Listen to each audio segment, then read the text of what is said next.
New York. Former President Donald Trump's legal troubles continue to mount as Michael Cohen, his one-time personal attorney, returned to the witness stand in Manhattan. Cohen's testimony delves into the hush money payments made during the 2016 presidential campaign, payments that prosecutors argue were part of an illegal attempt to silence scandals threatening Trump's candidacy. Cohen, who is now a fierce critic of Trump, testified in detail about the payments made to adult film star Stormy Daniels and Playboy model Karen McDougal. House Speaker Mike Johnson and several GOP lawmakers accompanied Trump to the courthouse on Tuesday, presenting a unified front and leveraging the opportunity to criticize the judicial system. Johnson held a poignant news conference outside, condemning the Manhattan trial as illegitimate and suggesting political motivations behind the charges against Trump. This bold display underscored the polarized nature of American politics as it unfolded before the eyes of voters and jurors alike. Amidst the political spectacle, Cohen's recounting of events took center stage. He recounted how he was directed by Trump to make the payments, $130,000 to Daniels and $150,000 to McDougal. Cohen detailed the method by which he was to be reimbursed, a process alleged by prosecutors to involve falsifying business records.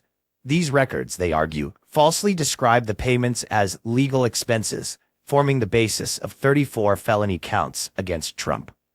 Cohen emphasized that everything he did was at the behest of Trump, who vehemently wished to shield his reputation, particularly concerning female voters.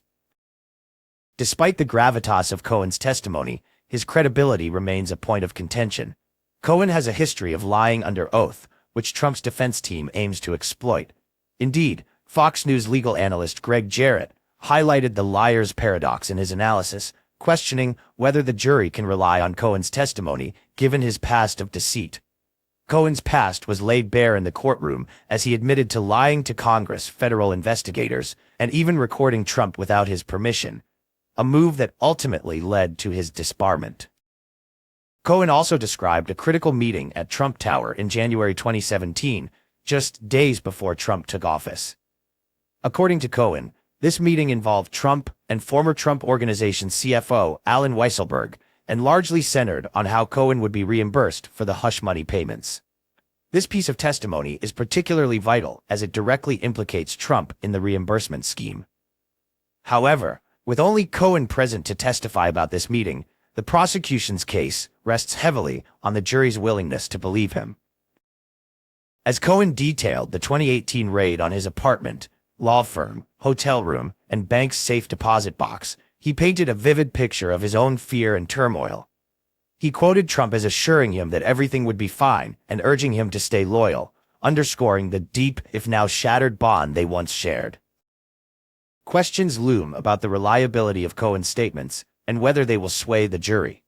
Trump's lawyers are expected to fiercely challenge his credibility, aiming to cast further doubt on his motives and truthfulness.